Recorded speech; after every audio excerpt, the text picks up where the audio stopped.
Master minds commerce చదవాలనుకునే 10th inter విద్యార్థుల తొలి ఎంపిక. ఒక ట్యూన్ ఇస్తే దాని మీద మ్యాక్సిమం సౌండ్ పోసేవాళ్ళు ఘంటసాల గారు, కిషోర్ కుమార్ అని. గ్రేట్. అంటే ప్యూర్ వాయిస్, ఓపెన్ వాయిస్. ఫీమేల్లో సుశీలగమ్మ లాగా ఇంకా ఎవరు తమిళ పాటలు అయితే ఆవిడ. అవునండి, ఎంఎస్ విశ్వనాథ్ గారు చాలా క్రిటికల్ ట్యూన్స్ అవన్నీ ఆవిడ పాడింది. కానీ మహాతల్లి ఏం పాడేస్తుంది. తమిళ్ లాంగ్వేజ్ ఆవిడకి ఎలా వచ్చిందో తెల్ల. గ్రేటెస్ట్ అనమాట. ఇప్పుడు లతా మంగేష్కర్ ఆవిడ ఒక హిందీయే పాడింది. సుశీలమ్మ గారు అలా కాదుగా, తెలుగు పాడింది, కన్నడం, తమిళ్, మలయాళం, తుళు లాంగ్వేజ్ లో అన్ని పాడింది ఆవిడ మహాతల్లి.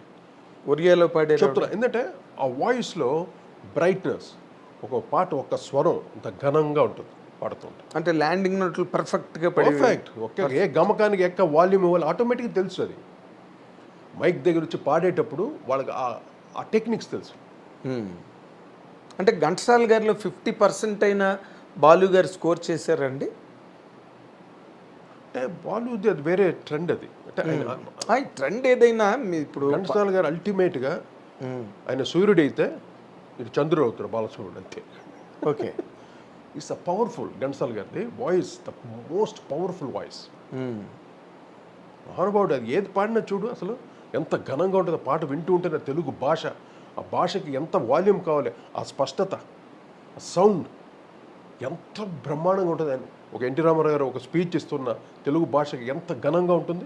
అవునండి, ఆ భాషలో ఉన్న వైవిధ్యం, ఆ అందం, ఆ పరిమళం అంతా కనిపిస్తుంది. అవును, వినిపిస్తుంది. ఎవరి దగ్గర లేదు ఇది. తర్వాత బాలసుబ్రహ్మణ్యం ట్రై చేశాడు. బాలుది ఏంటంటే కొంచెం soft polished voice, polished voice. కానీ మైక్ దగ్గర నిలబడితే బాలు కూడా పవర్ఫుల్. అవునండి, అమ్మమ్మ ఆ విషయంలో గ్రేట్ గ్రేట్ గ్రేట్ గ్రేట్. అంటే ఘంటసాల గారు అల్టిమేట్గా అల్టిమేట్. సుశీలమ్మ గారు తర్వాత. అంటే నా ఎక్స్పీరియన్స్ నేను చెప్తున్నా, నేను చూసి నేను విని మీరు పాడించి అంటే ఘంటసాల గారితో పాడించలేదు నేను. అసలు ఘంటసాల గారితో మీకు ఏ రకమైన అనుభవం లేదండి? నేను చూశాను, చిన్నప్పుడు నేను చూశాను. ఆయన్ని ఇంటికి వచ్చేవారు నాన్నగారితో, వాళ్ళు ఏదో మాట్లాడుకున్నారు ఆఫీస్ రూమ్లో. మొత్తం ఘంటసాల గారి ఈయనని అలాగా ఆ కిటి తలుపు దగ్గర నుంచి సంగతం చూసేవాడిని. తర్వాత నేను ఒకసారి బాలభారతంలో మానవుడే మహనీయుడు పాట రికార్డింగ్ జెమిని స్టూడియోలో. ఓకే, అప్పుడు వెళ్ళాను, నాన్నగారు తీసేయలేదు నన్ను. అప్పుడు చూశాను ఘంటసాల గారిని. ఆయన వాయిస్ రూమ్లో చుట్ట కొంచెం వెలిగించారు, తలుపు తిరగానే చుట్ట వాసన వచ్చింది. ఏంటని చూస్తే ఆయన చుట్ట కొంచెం పీల్చి, అంటే ఆ వాయిస్ గరగర అయితే రాకుండా, అదే కప్పం గట్ట రాకుండా ఒక 2 పఫ్ఫులు లాగి అప్పుడు పాడతాడు. ఏం పాడాడు ఆ పాట, మానవుడే మహనీయుడు. ఏం వాల్యూమ్ ఆ పాట. అమ్మో, అసలు ఆయన ఇప్పుడు ముందరున్న చిన్నదాన్ని అందమేమో పాడారు నాన్నగారు మ్యూజిక్. అసలు మామూలుగా మీరు చూడండి, ఆయన ఘంటసాల గారు, సుశీల్ గారు పాడిన పాటలు అన్నిట్లో కూడా ఘంటసాల గారిదే స్టార్టింగ్ నోట్ అవుతుంది. అవును, చరణం. ఎందుకంటే ఆ సాంగ్కి అంత మంచి ఓపెనింగ్ వస్తుంది. ఎందుకంటే బ్యాక్గ్రౌండ్ అంత లౌడ్ అయ్యి వచ్చిన తర్వాత డ్రాప్ అవ్వకూడదుగా. ఆయన స్టార్ట్ చేస్తే మళ్ళీ ఆ ఈక్వల్గా ఉండదు వాళ్ళు. అదే ఆ ముందరున్న చిన్నదాన్ని పాట కానీ అదే సరే. ఇంకా ఎచ్చటి నుండి వీచను, ఎచ్చటి నుంచి అప్పు చేసి పప్పు. ఏం పాటలు అంటే అంటే నాన్నగారు ఆయనకి వాళ్ళకి మంచి కాంబినేషన్. అది మంచి.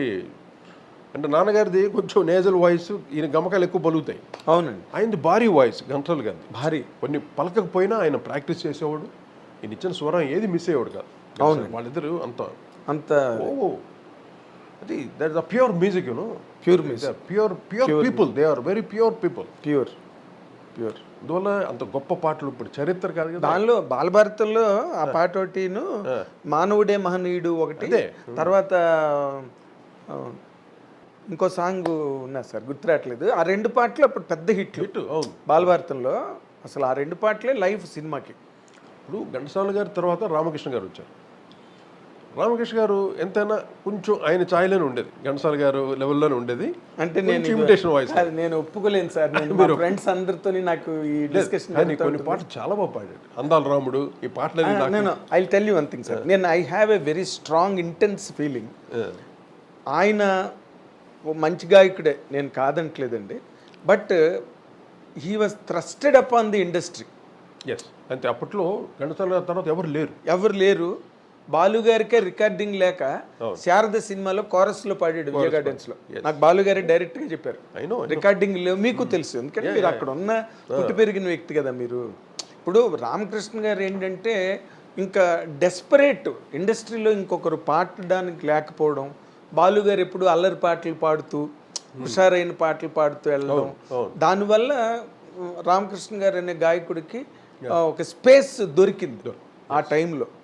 బట్ మీరు బాలు గారు ఘంటసాల గారిని కనుక కంపేర్ చేస్తే that voice does not stand anywhere.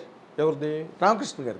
అవును, అది కరెక్ట్. నేను let us be frank enough. ఎందుకంటే పక్క ఘంటసాల గారిని పక్కన ఉండేది వాయిస్, బాలుది సపరేట్ వాయిస్ కదా.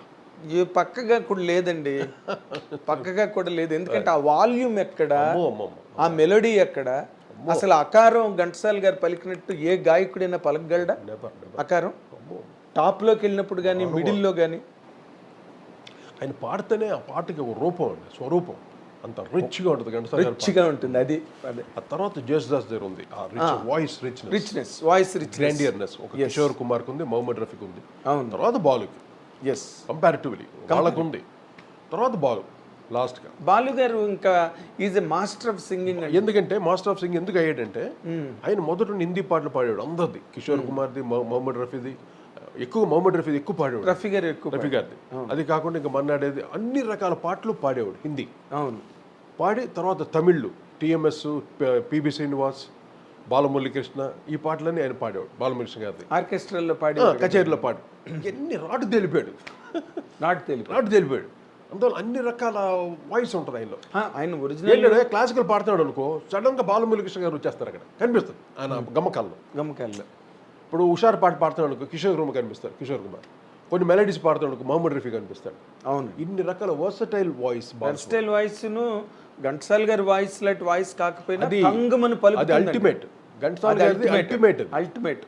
బాలు గారిది ఆఫ్ కోర్స్ కంగమంటుంది, టాప్ లో గానీ లోగులో గానీ. బాలు కూడా మంచి గొంతు, మైక్ దగ్గరికి వెళితే ఈవెన్ ఆయన లాస్ట్ స్టేజ్ వరకు కూడా, అవును, బెడ్ లో ఉన్నంత కూడా, అంత ముందు కూడా పాడిన పాటలు కూడా ఎంత పంచ్ ఉంటుంది, డెప్త్.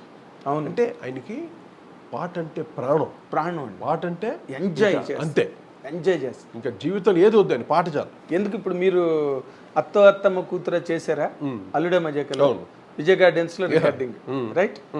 ఆ రోజు పాట అంతా అయిపోయింది, ఓకే చేసుకున్నారు. ఇంకా బాలుగారు కూడా బయటకు వచ్చి మళ్ళీ లోపలికి వచ్చారు.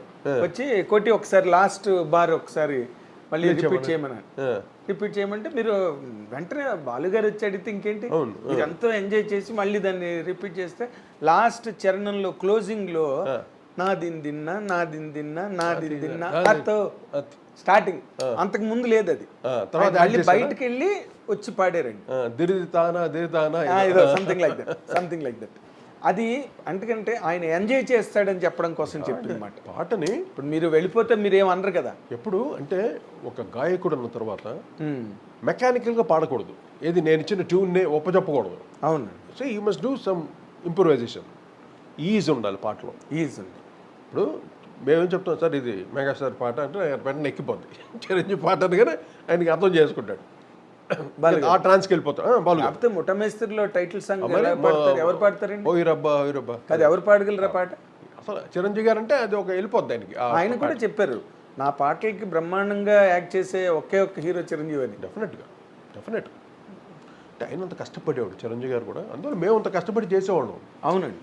అల్టిమేట్గా ఆయన చేస్తాడని అంత కష్టపడతాం మేము.